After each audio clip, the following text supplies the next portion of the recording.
अस्सलाम वालेकुम रहमतुल्लाहि व बरकातुहू। उम्मीद है आप सब खैरियत से होंगे। आज मैं आपके पास एक बेहतरीन कहानी लेके आया जो आप लोग पहले कभी नहीं सुने होंगे।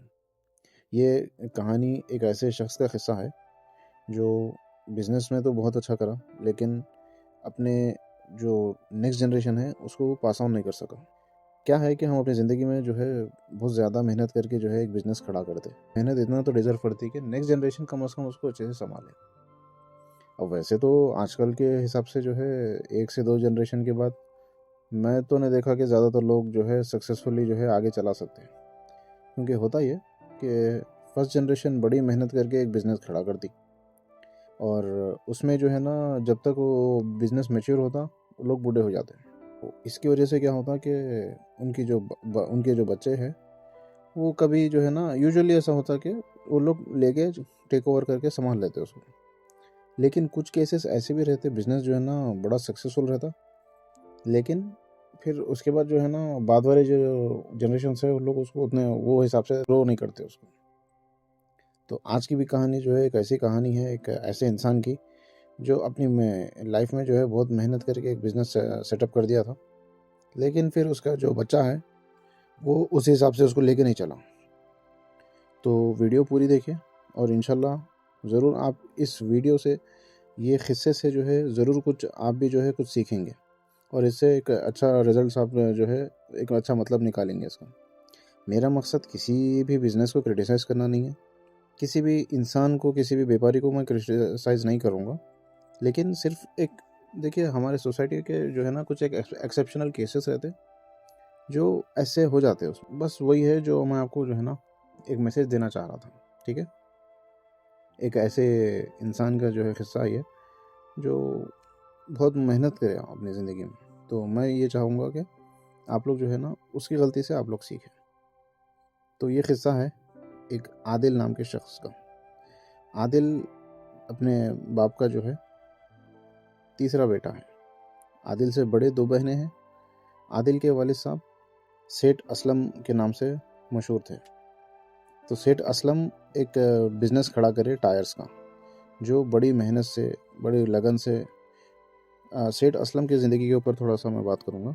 सेठ असलम जो है बहुत गरीब घराने से ताल्लुक़ रखते थे। ये जब से होश संभाले पंक्चर बनाना शुरू कर दे, क्योंकि इनके घर के अंदर पैसे ज़्यादा थे नहीं, तो ये पंक्चर बनाने के काम से जो है ना अपने ज़िंदगी शुरू करें। दिन भर जाना पंक्चर बनाना और फिर वहाँ से जो है अपने रोज़ के जो भी अखराजात है वो पूरे करते थे। करते करते जो है वो अंदर और ताल्लुकात अपने बढ़ाए, थोड़े मालूमात भी बढ़ा लिए और एक छोटे पैमाने पे जो है ना टायर्स को ख़रीदना और बेचना शुरू करे। फिर उसी कारोबार को बढ़ाते बढ़ाते जो है ना ये टायर्स के डीलर बन गए। कारोबार बहुत अच्छा चला माशाल्लाह, अल्लाह ताला बरकत दिया कारोबार में। और वो कारोबार से जो है वो अपनी गुर्बत से जो है ना बाहर आए, बहुत सारा पैसा बनाए। असलम सेठ वालदेन को एकलौता एक बेटा था, तो अपने जो घर वाले हैं उनको भी जो है एक अच्छा घर बना के और ख़ानदान में भी बहुत सारे रिश्तेदारों की मदद कर दिया करते थे। तो माशाल्लाह से बिज़नेस बहुत अच्छा चला। उनके वालिदैन जो है ना एक अच्छे घराने के एक डिसेंट लड़की देख के उनकी शादी कर दी। शादी के बाद असलम सेठ को जो है 2 लड़कियां हुई और उसके 10 साल के बाद आखिर में काफ़ी दुआओं के बाद उनको बेटों की जो है ना बहुत ज़्यादा हसरत थी असलम सेठ को। तो काफ़ी ज़्यादा दुआएं करने के बाद उनके पास एक बेटा हुआ जिसका नाम वो आदिल रखे।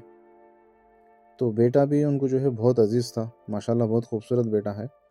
और उनकी जो अहलिया है वो भी बहुत ज़्यादा लाड़ों में जो है अपने बेटे को पाले। बड़ी 2 बेटियों को भी बहुत पसंद करते थे आदिल सेठ, और उनकी भी जो है ना बहुत सलीके तरीके से शादी करके और अच्छा प्रॉपर्टी वगैरह के साथ उनको जो है एक अच्छा घर वगैरह बना के जो है ना उनके नाम पे घर लिख के दे दिया। और दोनों बेटियों को जो है ना इसी हिसाब से अच्छे घराने में देख के, अच्छे इंसान को देख के शादी करके दिए और दोनों बेटियों को बंगलो ऐसा बना के दे दिए जिससे उनको वाकई में बहुत अच्छा किराया भी आता। तो सबसे छोटा जो है रह गया ये बेटा आदिल। तो आदिल माशाल्लाह से बहुत ज़्यादा लाड़ प्यार में जो है बड़ा हुआ सो लड़का है ये। तो हुआ ये कि स्कूल में भी जो है ना बस कभी जिस दिन दिल बोला जाना, जिस दिन दिल बोला नहीं जाना, तो ऐसा सिचुएशन था। बहरहाल हुआ ये कि करते करते जो है ना आदिल साहब जो है 10th में 2 बार फेल हो गए। फिर आखिर में जो है ना अलग से एक सर को बुला के ट्यूशन लगा के और स्पेशल कोचिंग वगैरह दिलाने के बाद बड़ी मुश्किल से बॉर्डर मार्क्स में उनका 10th निकला। फिर उसके बाद हुआ ये कि इंटर में जो है पूछे क्या लेना चाह रहे हैं, तो आदिल बोले कि मैं साइंस लूँगा, जो कि बहुत मुश्किल था जिस हिसाब का उनका परफॉर्मेंस था, लेकिन ख्वाहिश करे और साइंस लिए। लेने के बाद हुआ ये कि इनसे पेपर निकल रहे थे, first term exam, second term exam जो होते वो उनसे हुए नहीं, तो उसमें भी फेल होते जाना। तो फिर फाइनली जो है ना उनके वालिदैन जो है ना उनको कॉमर्स दिलाए। कॉमर्स दिलाने के बाद में जो फर्स्ट ईयर रहता है इंटर का, उसके अंदर उन्होंने फेल हो गए। तो फिर उसके अंदर भी जो है ना अलग से सरों को पैसा वगैरह दे के ट्यूशन लगाए अलग से, और फिर बड़ी मुश्किल से फर्स्ट ईयर के पेपर जो है 2 बैकलॉग आए थे, तो वो भी उनके बड़ी मुश्किल से क्लियर हुए। कुल मिला के जो है ना फर्स्ट ईयर में ये हालत रही। सेकेंड ईयर में तो बिल्कुल मतलब बहुत मुश्किल हो गई थी, तो फिर बाद में थोड़ा सा पैसे वगैरह दे के करके जो है ना वो तैयारी कराए, उसके बाद उनके पेपर निकले वो भी। अब जब फर्स्ट ईयर में मुश्किल था, सेकेंड ईयर में मुश्किल था और 10th में भी जो है कुछ ख़ास परफॉर्मेंस नहीं था, तो उनके वालिद साहब की ये ख्वाहिश थी कि बेटे को बोलते थे कि मेरे साथ आओ, मेरे साथ कारोबार पे बैठो, कौन सा टायर कौन से नंबर का आता, कितने किस्म के टायर्स आते, ये सब मैं बता देता हूँ, मेरा कारोबार संभाल लो। तो ये उतना सीरियसली नहीं ले रहा था। तो इनके वालदा से जो है ना इनके वालिद साहब बोले कि बच्चे को थोड़ा समझाओ। इनके वालदा भी जो है बहुत कोशिश करे बच्चे को समझाने की, बहुत मनाने के बाद में जाके जो है ना लड़का माना और उसको अपने साथ दुकान पे जो है ना बिठाने लगे। दुकान तो क्या माशाल्लाह से बहुत अच्छा शोरूम था टायर्स का, बहुत बड़ा, जिसके अंदर काफ़ी सारे मैनेजर्स हैं उनके, होलसेल का अलग, रिटेल का अलग, और बहुत सारे काम करने वाले हैं, सामान आता गोदाम से। तो एक बहुत अच्छे बड़े स्केल पे जो है इनका बिज़नेस चल रहा था। तो नवाब साहब जो है आराम से उठना, इनके वालिद साहब जो है सुबह 8:30-9 बजे घर से निकल जाते थे। ये आराम से 11-12 बजे उठ के टिफ़िन ले लेके दोपहर का चले जाते थे। तो शुरुआत ऐसी हुई, और जब ये जाते थे आराम से 11-12 बजे तक जाते थे अपनी दुकान पे, वालिद साहब को टिफ़िन खिला देते थे। टिफ़िन खाने के बाद इनके वालिद साहब थोड़ी देर आराम कर लेते थे वहीं पे साइड में, और जब तक ये थोड़ी देर बैठते थे उसके बाद वालिद साहब उठने के बाद 1000-2000 रुपये ले लेना और वहाँ से वापस आ जाना, टिफ़िन घर में दे के दोस्तों के साथ घूमने फिरने निकल जाना। ये इनका रोज़ का रूटीन था। अच्छा, जब ये घर में आते थे तो इनके वालदा जो है ना, मेरा बेटा काम करके आया बोल के जो है बच्चे को पैर दबाना, चाय बना के देना, ऐसे जो है ना इनके वालदा भी खुश होते थे, ताकि उनको लग रहा था कि मेरा बेटा जो है ना कुछ करके आ रहा। बहरहाल चीज़ें चलते गए इसी हिसाब से जो है ना 2-3 साल जब निकल गए, तो 2-3 साल में ये सीखे तो कुछ भी नहीं कारोबार में, बस जाना वालिद साहब को टिफ़िन खिलाना। अब ज़ाहिर है वालिद साहब भी बहुत ज़्यादा कोशिश किए समझाने की, लेकिन अब कोई भी वालिदैन कितना ही कोशिश कर लेंगे। इनकी वालदा जो है ये बोलने लगे कि अब मेरे बेटे की जो है शादी का टाइम आ गया, तो मैं बहुत अच्छे से जो है अपने बेटे की शादी करूँगी। लड़कियाँ वगैरह देखे, अपने कारोबारी हलकों में जो है रिश्ते ढूंढना शुरू करे। तो वैसे ही एक कारोबारी शख्स थे, सेठ साहब थे, तो उनकी जो है बेटी का जो है रिश्ता आया। तो वो लोग भी देखे कि असलम सेठ का जो है बहुत ज़्यादा नाम था मार्केट में। इनका फैमिली बैकग्राउंड देख के जो है ये वो लोग भी जो है ना अपनी बेटी का रिश्ता कर दिए आदिल के साथ। शादी होने के बाद जो है ना भाई साहब का जो है अब 2-3 महीने तक जो है कारोबार पे जाना बंद हो गया। आराम से इधर घूमना है उधर घूमना है, कभी इंडिया में ही जो है कई सारे दूसरी जगहों पे चले गए घूमने के लिए।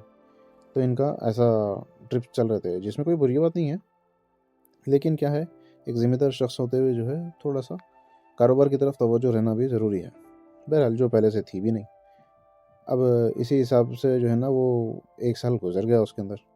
तो इनके वालिद साहब बोले कि अभी जो है थोड़ा सा कारोबार के अंदर फोकस करना तुम्हारा ज़रूरी है, मेरी एज होते जा रही, ठीक है, मैं चीज़ों को भूलते जा रहा हूँ, तो बेहतर है कि तुम थोड़ा सा सीधे हो जाओ, कारोबार में सीरियस हो जाओ। तो ये जो है ना वो वापस से जो दुकान को जाने के लिए जो है एक कार की फरमाइश करे। तो इनके वाले साहब जो है ना, इनके पसंद की रंग की जो है इनके पसंद की कार दिलाए ले जाके शोरूम से। तो जो तकरीबन 32-40 लाख रुपए की कुछ कार थी वो। तो नवाब साहब जो है उसमें जाके जो है आराम से वही 10-11 बजे के बाद, सुबह में इनके वाले साहब अपनी मोटरसाइकिल पे जाते थे क्योंकि उनके लिए वो कन्वीनियंट थी। कभी बेटे के साथ कार में गए नहीं उन्होंने। तो वाले साहब तो सुबह सुबह चले जाते थे, ये आराम से उठ के भाई साहब हमारे आदिल आराम से जो है जाते थे। तो आराम से जाना, जाके वही 2-3 बजे तक बैठना और आ जाना घर वापस, जल्दी आ जाना। या घर से फ़ोन आया इनके बेगम का तो फ़ोन आते ही जो है ना निकल के आ जाना। तो ऐसा कुछ इनका जो है ना लाइफस्टाइल था। वालिद साहब वही रात में जो है दुकान बंद करके आते थे। उनका रूटीन था, दुकान जाके खोलते थे, पूरा दिन सामने बैठते थे, घर से कभी टिफ़िन मंगा लेते थे या कभी ये ले आके दे देते थे आदिल। तो इनका वालिद साहब का वो रूटीन था। इस हिसाब से जो है चलते चलते दूसरा साल भी निकल गया और इनको जो है माशाल्लाह से 2 ट्विन्स बच्चे हुए आदिल को। माशाल्लाह उसमें जो है खुशियों में समाये नहीं गए। माशाल्लाह बहुत ज़्यादा घर में खुशियाँ, पूरे ख़ानदान को मिठाई, ठीक है, इसी हिसाब से चलते गया।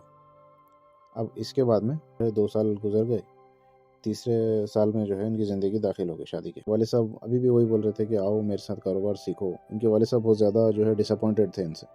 तो एक बार आके जो है ना घर में बोले भी कि आओ तुम कारोबार जो है ना सीख रहे नहीं, तुम थोड़ी देर आके ऐसा 4-5 घंटे बैठ के चले गए तो काम ऐसा नहीं सीख पाते, तो तुम थोड़ा सा सीरियस हो जाओ बोल के बिठा के जो है ना बात करें। तो हाँ ठीक है बोलना और फिर बस अपने हिसाब से चलना। वही आराम से 10-11 बजे जाना कारोबार पे और 2-3 बजे वापस, या घर से फ़ोन आ गया तो वापस। अब इस हिसाब से जो है चलते चलते जो है ना, अब ये सोच रहे थे कि हाँ जाऊँगा बोल के 6 महीने और गुजर गए। एक दिन अचानक क्या हुआ, इनके वाले साहब जो है ना रात में 12 बज गए, फ़ोन आया नहीं, इनके वाले साहब घर आए नहीं। तो इनके वाले साहब के नंबर पे लोग खुद से फ़ोन करे तो एक पुलिस वाला फ़ोन उठाए। फ़ोन पे जो आगे से जो शख्स था वो क्या बोला कि आपके वाले साहब की तो डेथ हो गई, ये एक्सीडेंट हो गया था इनका और लॉरी से जो है ना हिट हुए, फलाने हॉस्पिटल में है और आप आके जो है ना इनकी डेड बॉडी लेके जाइए। तो ये सुन के जो है इनके घर पे बहुत ज़बरदस्त सदमा लग गया। इनकी बहनें परेशान हो गई, इनके वालदा परेशान हो गए। इनके जो है वालदा को इसका बहुत ज़बरदस्त सदमा लगा। इनके वाले साहब तो खैर गुजर गए। तदफीन वगैरह करने के बाद इनके वालदा जो है ना सीरियस हो गए एकदम। जो पैरालिसिस बोलते हैं वो पैरालिसिस का अटैक इनके वालदा को हो गया, जिसकी वजह से वो हो गए बेड पे। अब कारोबार पे कोई था नहीं, 2 महीने ऐसे ही गुजर गए। उसके बाद 2 महीने के बाद इनके जो कारोबार के जो मैनेजर्स थे वो आके बोले कि देखिए जो होना था हो गया, अब आप आइए थोड़ा सा कारोबार पे, आपकी ज़रूरत है बोल के उनको बुलाया। तो ये जब जाके बैठे वहाँ पर तो इनकी कुछ समझ में आ रहा नहीं था। मैनेजर से पूछे तो वो लोग जितना बता सकते वो लोग उतना बता रहे थे, यानी जितना बताना है उतना बता रहे थे वो लोग। तो बस जाना, आराम से बैठ जाना, 2-4 दोस्तों को बुला लेना वहाँ पर, उनके साथ बैठना, खाना पीना और बस शाम हो गई तो आ जाना। अब दुकान में सामान आ रहा, सामान जा रहा, ये सब तो देख रहे और कुछ पेपर्स वो लोग देते उस पर साइन भी करते जा रहे थे। अब वो किस चीज़ के है उसकी बारीकी को ये देख रहे थे। तो 6 महीने उसमें मज़ीद और निकल गए। एक दिन क्या हुआ कि दूसरे जो बिजनेसमैन थे उनके फ़ोन आना शुरू हो गए इनको कि मैं फ़लाने बिज़नेस से बात कर रहा हूँ, आपको मैं इतना माल सप्लाई किया, मुझे इतना उधार बाकी है। कोई जो है ना बिजनेसमैन बाज़ाब्ता इनके पास आके जो है ना डॉक्यूमेंट्स दिखा के बोले कि आपके वालिद साहब हमसे इतने पैसे लिए थे कर्जा और आप हमको इतना देना है। तो देना किसको है वो तो मालूम है, लेकिन पैसे आना किस किस के पास से है वो इनको कोई हिसाब मालूम नहीं, कोई मैनेजर को मालूम नहीं है। जब मैनेजर से पूछे तो मैनेजर्स बोले कि वो तो आपके वालिद साहब को ही मालूम था किस किस से पैसे आने के, उनसे पूछ लो जाके। तो वो तो मुमकिन नहीं था। अब ये जो है ना बहुत परेशानी में आ गए एकदम। तो अब उन लोगों को पैसे तो देना था। अब जो टोटल जो कर्जा या जो भी पैसे जो उनको वापस करना था वो बन रहे थे तो करीब 2 करोड़ के आसपास। तो बिज़नेस के पास जो है उतना फंड्स भी थे नहीं 2 करोड़ रुपए जो इमीडिएट निकल जाए। तो मैनेजर से ये आइडिया दिया कि कुछ सामान जो है ना गोदाम में का वो बेच देंगे। तो पूरा पहले हुआ ये कि गोदाम बिका इनका, तो गोदाम और सामान के साथ जो है ना बेच दिए। तो करीब 1 करोड़ के आसपास कुछ उसमें से जमा हुए पैसे। गोदाम जो है उनका ज़ाती था, वो बिल्डिंग पूरी जो है ना बेच दी, उसमें का सामान भी बेच दिया। अब बच गया दुकान के अंदर अब ज़ाहिर है जब गोदाम बिक गया तो उसमें काम करने वालों को भी पैसे देना था, तो सबको पैसे दे के उनका जो है ना हिसाब क्लोज़ कर दिया। उसके बाद रह गई दुकान। दुकान के ऊपर भी छोटा-सा एक स्टोरेज एरिया था, तो इन्वेंट्री जो है ना कम रख के चलाएँगे बोल के इनके मैनेजर्स आइडिया दिए, तो वो उस हिसाब से ये चला रहे थे। लेकिन फिर हुआ ये कि जो बचे हुए 1 करोड़ बैलेंस थे, तो वो तो किसी तरह तरह अदा करना था। तो इनके वाले साहब जो है ना इनके नाम पे 4 अपार्टमेंट्स बना के रखे थे। तो वो चारों अपार्टमेंट्स से जो है ना पैसे भी आ रहे थे। तो मैनेजर्स बोले कि ये चारों में से एक अपार्टमेंट अपन बेच देंगे। तो हुआ ये कि वो चारों में से जो है ना एक अपार्टमेंट बेचे, पैसे फिर भी नहीं बन रहे थे तो दूसरा अपार्टमेंट भी बेच दिए। तो 2 अपार्टमेंट वहाँ पर बिक गए, तो बेच के जो है ना वो पैसे अदा करे। उसके बाद भी फिर और ख़र्चा था, तो आखिर में हुआ ये कि इनकी दुकान भी बिक गई। अब जब दुकान भी बिक गई, अपार्टमेंट्स भी बिक गए और ख़र्चा अदा हो गया, तो फिर मैनेजर्स भी जो है ना इनके चले गए, क्योंकि वो लोग भी बोल दिए कि भाई हमको जो है जो पैसे चाहिए था वो मिल रहा नहीं, तो लिहाजा हम आपके साथ मज़ीद काम नहीं कर सकते। अब दुकान चले गई, गोदाम चले गया, सब चीज़ चले गई, जिससे मतलब इनके पास जो बिज़नेस था पूरा ख़त्म हो गया। वो जो उनके वाले साहब जोड़े थे 4 अपार्टमेंट्स की शक्ल में, उसमें से 2 चले गए, तो रह गए 2 अपार्टमेंट्स। अब वो भी जो है उनको जो है मैनेज करने नहीं आ रहा था, क्योंकि वालदा ऑलरेडी पैरालिसिस में है, तो इलाज पे अच्छे खासे पैसे लग रहे थे। तो महीने के जो है ना तकरीबन 6-7 लाख रुपए जो किराया आ रहा था, उसमें से जो है ना इनके वालदा का इलाज भी चल रहा था और इनका घर का ख़र्चा भी चल रहा था, जो कि काफ़ी है एक इंसान के लिए। अब उसमें भी इनका मिसमैनेजमेंट शुरू हो गया। तो हुआ ये कि इनके जो कुछ दोस्त थे, वो जो है इनको बताया कि ये पैसा लो और कुछ शेयर मार्केट में जो है ना इन्वेस्ट करो। तो अब इनको पहले से तो कुछ समझ थी नहीं शेयर मार्केट की। थोड़ा बहुत जो इनको आइडिया था, दोस्तों के बोलने पे शेयर मार्केट में इन्वेस्ट करे। इत्तेफाक से हुआ ये कि वो पैसा भी डूब गया। तो ले दे के जो है ना इनके पास बैंक बैलेंस भी बिल्कुल खाली हो गया। अब बच गया सिर्फ 2 अपार्टमेंट और उसका आने वाला महीने का किराया। यहाँ पर भी इनके पास चांस था कि अगर उसको ठीक से मैनेज कर लेते तो काफ़ी था। लेकिन अब वो सब तक जो है ना इनका ये हो गया था कि मैं कुछ ऐसा करूं जिससे मेरे को पैसे आसानी से आए। तो फिर क्या हुआ, इनका और एक जो है दोस्त वो जो है ना इनके साथ बैठ के ऑनलाइन कुछ गेम खेलता था फ़ोन पे। उसका तफसील तो मेरे को मालूम नहीं है किस किस्म का था, लेकिन उसमें कुछ शर्तें ऐसा लगती थी जिसके अंदर पैसे लगाना था और अगर जीत गए तो जीत जाते, अदरवाइज़ उसमें हार जाते। ऐसा कुछ सिस्टम था वो गेम का। तो एक अपार्टमेंट बेच दिए, उसका बहुत सारा पैसा आ गया। आने के बाद ये जो है वो गेम पे लगाए। देखिए कभी भी याद रखिए, जुआ जो है हराम है अपने पास, ठीक है। अब जाहिर है वही बच्चों को जो है बचपन से सिखाना बहुत ज़्यादा ज़रूरी है। क्या मेहनत से इनके वालिद साहब आगे बढ़े थे, क्या मेहनत से इनके वालिद साहब खड़ा किए थे, और आज देखो बच्चे की क्या हालत है। ये जो है एक अपार्टमेंट बेच के जो है वो पैसा लेके उसके अंदर लगा दिया। अब जाहिर है लगाने के बाद होना ही क्या था, उसमें पैसे जो है ना थोड़े थोड़े करके पहले जीतना शुरू करे। जब इनको मज़ा लग गया पैसों का, कभी एक ही साथ में 1 लाख, कभी 1 लाख के 1.5 लाख बन जाते, कभी 1.5 लाख के 2 लाख बन जाते, कभी 2 लाख से वापस 50,000 पे आ जाते। तो कुछ इस हिसाब का उसके अंदर गैम्बल था, जो कि गलत है और क़ानूनी तौर पर भी ये गलत है एज़ पर द लॉ। बहरहाल ये चीज़ें चल रहे थे, तो होते होते जो अपार्टमेंट बेच के जो पैसे कमाए थे वो पैसे भी जो है ख़त्म हो गए बिल्कुल। उसके बाद हुआ ये कि जो दूसरा अपार्टमेंट था वो भी बेचने वाले थे। तो इतने में हुआ ये कि इनके जो ससुरे साहब थे उनको जो है मालूम हुआ कि एक एक अपार्टमेंट ये बेचते जा रहे हैं। इनकी बीवी को जो है थोड़ा सा शक हो गया था, तो इनके ससुरे साहब आए, वो बचा हुआ जो एक अपार्टमेंट है वो अपने नाम पे कर लिया। नाम पे करके बोले कि जो भी पैसों की ज़रूरत है मेरे को बोलो, मैं तुमको पैसे देता हूँ। तो अब इनकी सिचुएशन ये है कि इनका जो भी घर का ख़र्चा है इनके ससुर साहब चलाते, इनके वालदा के जो भी इलाज के पैसे हैं इनके ससुर साहब अभी संभाल। एक इंसान बड़ी मेहनत से अपना कारोबार खड़ा करा और उसका बेटा इतना निकम्मा निकला कि उसको जो है ना बिल्कुल ज़ीरो कर दिया। ये अपने बच्चों पे जो है हमेशा काम करिए। आप लोग जो भी सुन रहे, अगर आप खुद एक यंग लड़के हैं तो अपने वालिदैन की मेहनत की कदर करिए, अपने वालिदैन का जो भी पैसा है उसकी वैल्यू करिए। ईज़ी मनी कुछ नहीं होता। आपको वक़्तिया तौर पर आपको पैसा कमाना अच्छा लगता ऐसे गलत रास्तों से, लेकिन लॉन्ग रन में ये कभी भी जो है सूट नहीं होता। तो अल्लाह के वास्ते जो है थोड़ा-सा चीज़ों के ऊपर थोड़ा-सा एहसास करिए। और मैं उन वालिदैन से भी बोलूँगा कि शादी करने के लिए लड़के को ज़रूर देखिए, लड़का मेहनती है या नहीं है। उसके सिर्फ़ वालिदैन का पैसा देख के अपनी कीमती बेटी का रिश्ता मत करिए वहाँ पर। उम्मीद है आज की वीडियो आप लोगों को पसंद आई होंगी। मुझे अपनी दुआओं में याद रखिए।